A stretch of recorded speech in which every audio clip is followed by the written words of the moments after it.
and then I realized, oh, I'm on. How about that? Yes. Well, a couple of things before we begin. If you were here with us last Sunday night, we had a great time talking about Revelation. If you missed it, you really just can't catch back up. Sorry. No, we would love to have it. We really would. And they're all going to be online.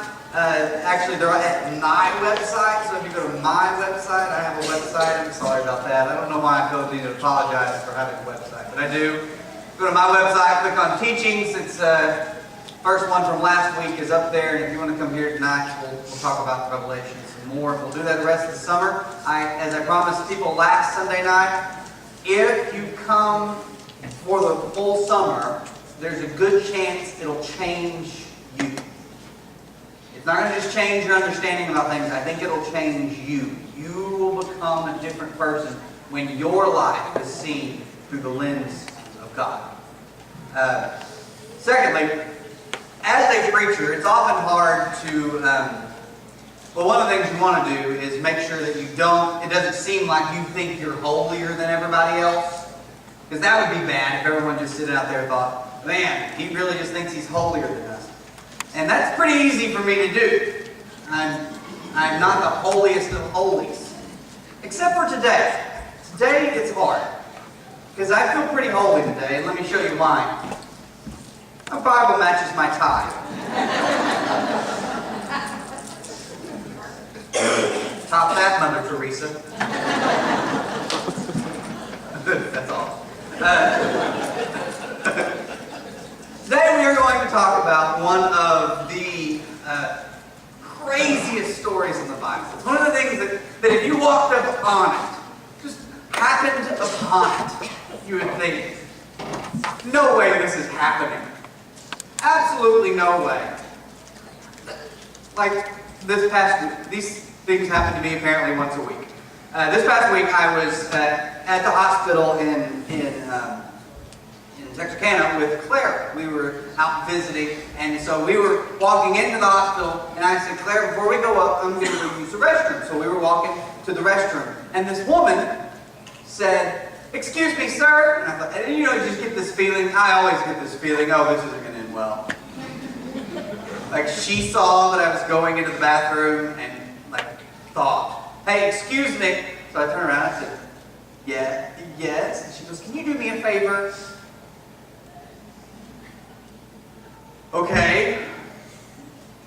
My husband's been in there a while. Can you check on him? No. Is what I wanted to say, but I said yes. I didn't check on him. I felt bad about it. But there was a human being in there, not dead, so I walked out and said he was fine. I don't know what I'm going to do, Excuse me, Mr. Smith. Your wife has deployed me to check on your well-being. Could you please fill out the survey? I don't know what she wanted from me. It's just one of those things, like if I walked up upon some woman asking some stranger to check on her husband in the bathroom, and I thought, oh, I'm going to follow him and see how this goes. This is one of those stories, like if you walked over the hill and saw this going on, you would say, all right, well, we're going to stay here for a while. We're going to enjoy this, because this is going to be crazy. See, Elijah has pronounced a drought on the land in the name of God. So he says, because you guys worship Baal, God's going to there's not going to be rain, there's not going to be dew until I say so. So he finally shows back up and says, all right, it's time for me to say so. First we got to do something else. In 1 Kings 18, if you have your Bible with you, even though it doesn't match your tie, you can still open it and read it. Verse 17, when he saw Elijah, he said to him, is that just Ahab? When Ahab saw Elijah, he says, is that you troubler of Israel? I have not made trouble for Israel, Elijah replied, but you and your father's family have. This is old. The Hebrew actually translates straight into I am rubber, you are glue. whatever bounces off of me sticks onto you. That's not true. You have abandoned the Lord's commands and have followed the Baals. Now summon the people from all over Israel to meet me on Mount Carmel and bring the 450 prophets of Baal and the 400 prophets of Asherah who eat at Jezebel's table. Big table. Next verse. Next slide. So Ahab sent word throughout all Israel and assembled the prophets on Mount Carmel. Elijah, all the people of Israel are there. It says he went before the people and he said, how long will you waver between two opinions? If the Lord is God, follow him. But if Baal is God, follow him. Now, what's going on here is the people weren't just out and out worshiping Baal. They were, but they weren't worshiping Baal alone. No one in that time worshiped, insert God's name here, alone. I mean, they didn't worship Ra alone. They didn't worship Asherah. Amen. They didn't worship any Baal. No one worshiped just one God. And so for God to come to his people and say, I am the only God you're going to have, was so countercultural that just living just drifted you back into believing that there were some other gods as well. And so they were worshiping Yahweh, or the Lord, as he's referred to here, or Baal. They weren't just either or in it. They were both and. I can worship God and Baal at the same time. I can worship God and money at the same time. I can worship God and success. I can worship God and a particular set of practices that a church believes in at the same time. They were saying, well, I can do both, right? I can worship one thing and worship another thing at the same time. And Elijah comes to them and says, today is the day that you've got to pick. You got to choose. You got to decide whether you're going to, if the Lord is God, follow him, but if Baal is God, follow him. They cannot both be God. The people said nothing. You ever been in the car with a loved one trying to decide where you're going to eat? Get together, some of you have. Rachel and I adopted a practice. This might help you earlier on in our, actually while we were dating, because we'd be headed somewhere. Where do you want to eat? I don't care. Okay, Taco Bell. No, not Taco. You said you didn't care! So that's what happened. You can guess who was voicing which part in that story. But so we decided that we were going to do, we do this thing where I say, okay, come up, give me 3 options. Give me 3 options, I'll pick from those 3. So one person gets to decide 3 restaurants that they would like to go eat at. The other person gets to veto 2 of them. That way, we're not just sitting there undecisive. I've been with groups of 15 before where we were trying to decide where to eat and we never ended up eating. We just couldn't decide. When you can't decide, you say nothing. Indecisiveness doesn't voice itself. It just is silent. So Elijah comes to the people and he says, which one's God? If Baal is God, worship him. If the Lord is God, worship him. And they just... It's hard to pick for them. They did not want to commit to one thing. Because committing is so hard. And this is going to sound simplistic, because once you commit, you have to stay committed. Committing is difficult. To step into a situation and say, I commit myself to this, means that you are going to be held accountable to that. It's a tough decision. They just couldn't decide, so they stayed silent. What have I done wrong? Well, that slide's not supposed to be in there. That's from last week's sermon. And Elijah said to them, that's funny, just to me apparently.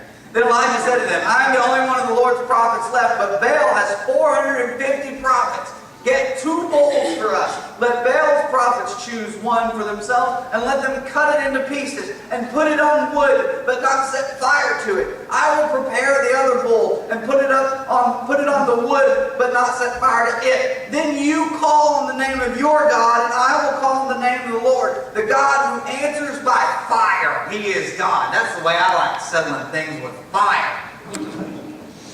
The God who answers by fire. So the Baal prophets set up their thing, and they say, all right, this chair's a little more flimsy than I thought it was going to be.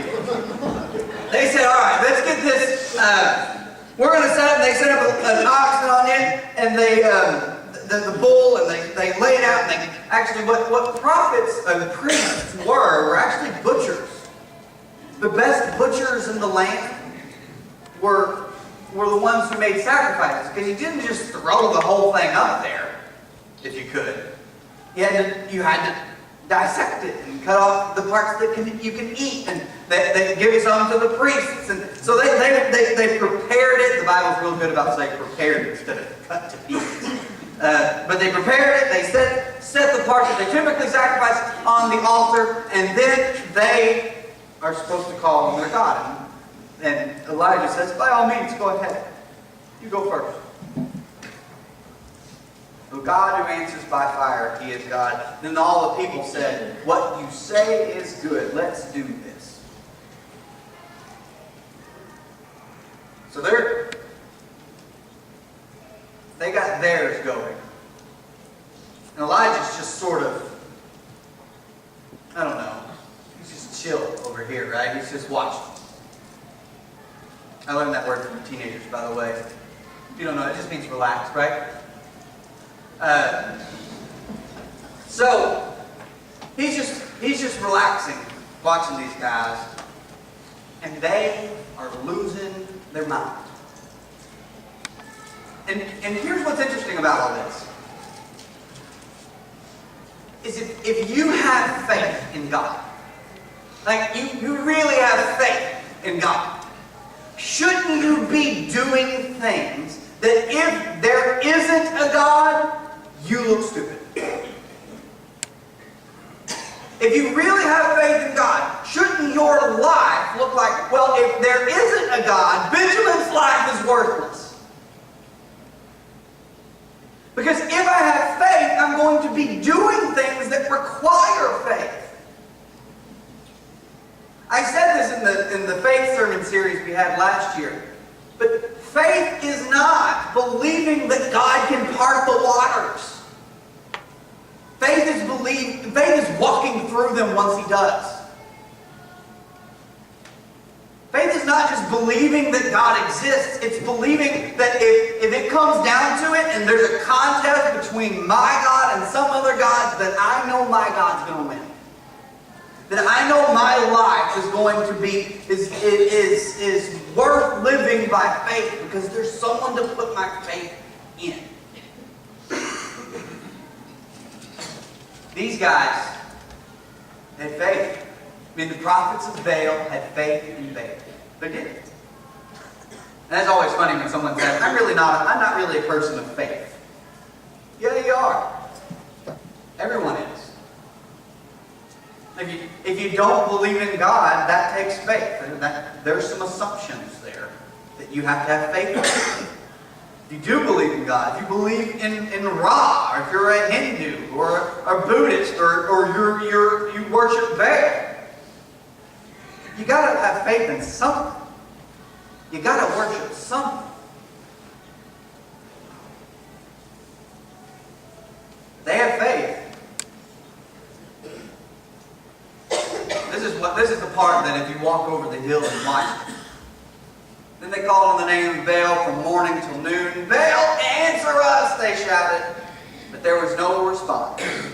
No one answered. And they danced around the altar they had made. At noon, Elijah began to taunt them. Shout louder, he said. I love this.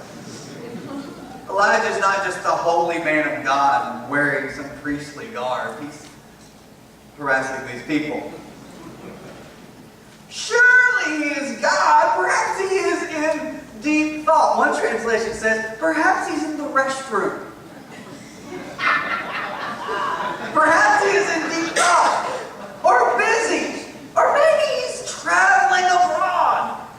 Maybe you missed him because he went to Texarkana and he's just not home at the moment. Have you tried his cell phone? Elijah yells. Maybe he's sleeping and must be awakened. So, like this, like, good point, Elijah. So they shout louder and slash themselves with swords and spears, as was their custom, until the black you do, they say. They slash themselves with swords and spears until their blood flowed. Noon passed, and they continued their frantic prophesying in the time for the evening sacrifice. There was no, he says it again, there was no response.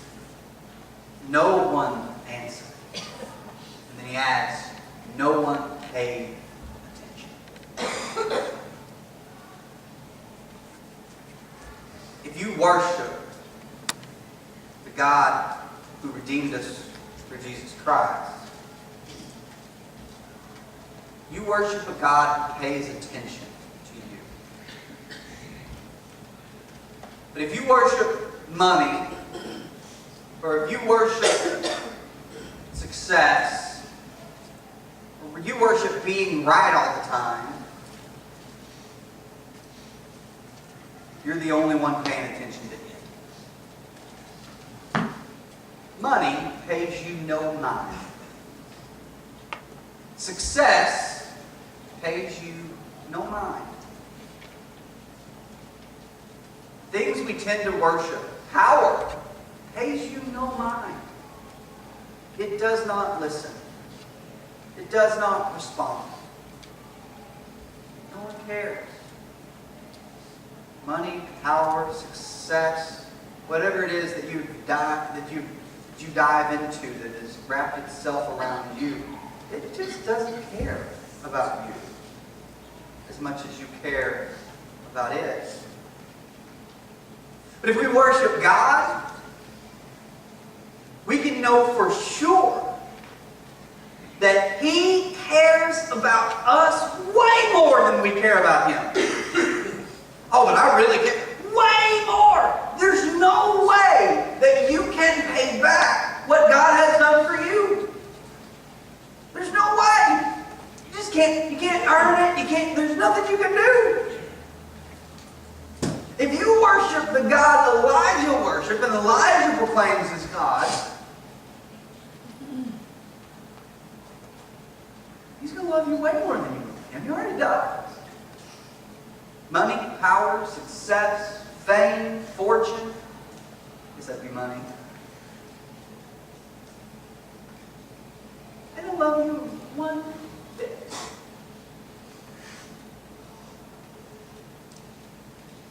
No one answered. No one paid attention. Now it's Elijah's turn. Elijah slowly takes 12. He takes a chair. No, he takes 12 stones and puts them in. Actually reconstructs an altar. And then he does this thing where he digs a trench around it. And he says, fill up four jars, big jars of water, and pour it over the altar. And so they did. They poured it down and then seeped down the rocks and went into the trench like a moat. He said, now do it again. So they did it again. Now do it a third time. And they did it a third time. Now, this is ready. Prepares the bull. Actually, let's see what happens. The time of sacrifice, the prophet Elijah stepped forward and prayed, Lord, the God of Abraham, Isaac, and Israel, or Jacob, let it be known today that you are God in Israel, that I am your servant, and have done all these things at your command. Answer me, Lord. Answer me, so that these people will know that you, Lord, are God, that you are turning their hearts back again. Notice his prayer isn't just, God, do your thing. It's, God, can you do this thing so that also these people will know that I'm not done? Elijah's asking God to validate himself, but he's also asking to be validated. He says, I have put my faith in you, God. And here I am. I've put it out here.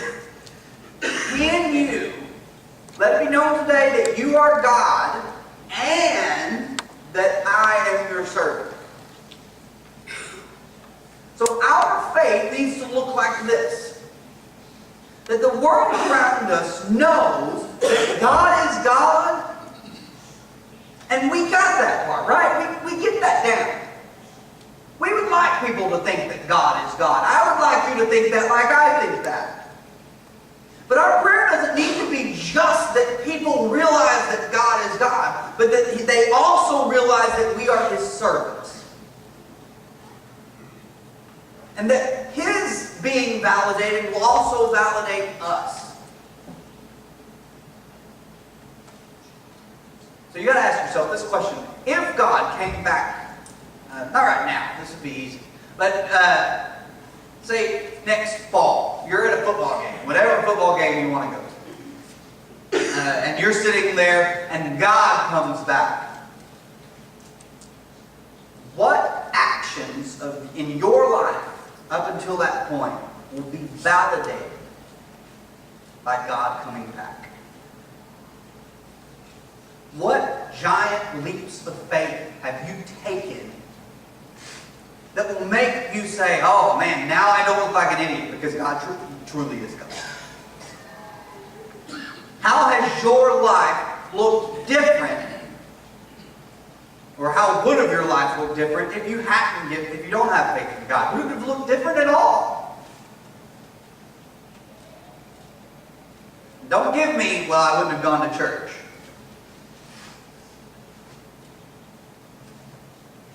But a good answer is, I wouldn't have been part of a church.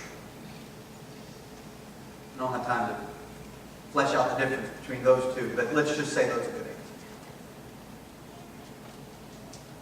answers.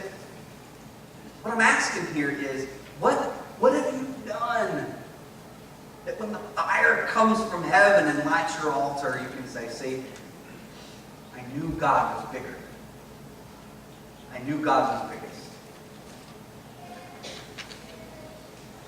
Your prayer needs to be that God be glorified and that you be validated in putting your faith in Him. And then by all means, put your faith in Him. Don't just believe that He is, but let it move you. Let it change you. Let it affect your decisions. Here's one that's easy to do. Well, not easy to do. It's an easy illustration. Hard to do. Have you ever given more than is comfortable? And I guess in church that counts too, but I'm talking about bigger scale. Like, have you ever decided, well, I'm going to help this person out, and I'm going to do more than is comfortable for me?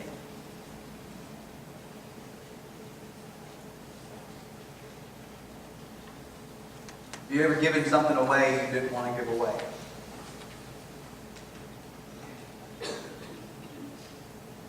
Have you ever gone somewhere you didn't want to go? Because you believe that's what Jesus would have done. And a lot of you can say yes. And that's why I love this church. I almost just died backing over this chair. Y'all are coming here and taking care of me. I love this church. I'm going to move that because that's Elijah's altar's getting in the way. But fire comes, and this is what happens. The rest of the story is fantastic. The fire of the Lord fell and burned up the sacrifice, the wood, the stones, and the soil, and also licked up the water in the trench. Now, I don't think, this is just my opinion, this isn't biblical scholarship or anything, I don't think this was a slow process. I think he said, Lord, validate yourself and validate me. And then he just backed up. Bam! Just everything is just gone. I don't think it was just like fire, trickle, burn everything slowly. I think it's gone. Now, the people did what you do when God's servant asks for fire and fire comes. They do what you do. When all the people saw this, they fell to their faces and cried, "The Lord, He is God! The Lord, He is God!" Actually, what they were saying was, "Elijah! Elijah!" They're the same thing. May, when people hear your name, may it give praise to God. When people say things about you, when they interact with you, may it bring praise to God. And this is praising God and putting your faith in God, as the Israelites will soon find out is super easy when fire from heaven has just been destroyed an altar on God's behest. It's real easy. It's easy to get caught up in the moment at church and hear a scripture or teaching and think, I'm going to, because the Lord is God, I'm going to take some steps of faith. It's easy to get caught up in the moment. Rachel and I were at a Rangers game this past Friday. When we go, they win, so that's good. And we were, they were playing the Cotton Eye Joe. We were standing there, like Church of Christ people do, not moving our hips. Probably on the camera that controls the big screen, focused on me and Rachel. I've always thought that I have the presence of mind. I've been to enough Rangers games, and I've seen people get on camera, and they were cool. They were real cool people. They would talk to somebody. And it didn't stir their blood. They were like, oh yeah, I'm supposed to be on camera. Da da da. And they would talk or do something silly. And I always thought I think I'd have the presence of mind, not lose my head. Well, I was holding a Dr. Pepper, drinking a Dr. Pepper. We were just watching other people on the screen, and it was us. And I went, yeah!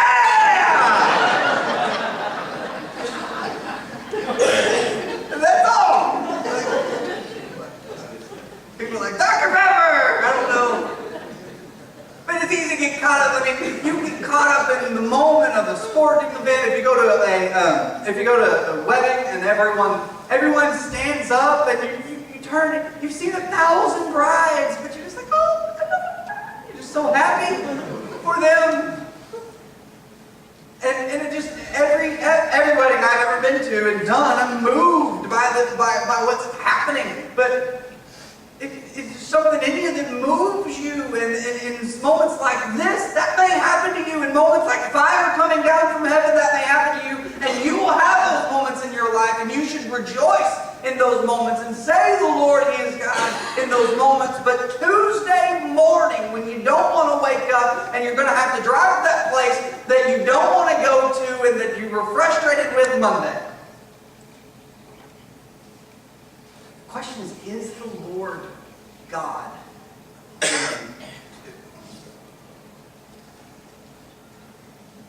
Or is he just God when we feel really good about it, when fire's coming down from heaven? See, that's true faith. And there's been a drought. And even though there's been a drought, you believe that your God is still powerful. It's been rough. Even though you and your spouse aren't getting along at the moment, or you and your parents are on bad terms, or you and your boss or your employees just don't seem to be communicating like they should, is the Lord still God? Then I say so. I believe without a doubt that Jesus is King, that He is alive. When I feel really excited about it, and when I'm bored. I'm never bored unless the girls are out of town. When I'm bored and don't know what to do, can't find anybody to go golfing with me. Which isn't true. I mean, there's a lot of people like, there's no excitement there. There's nothing.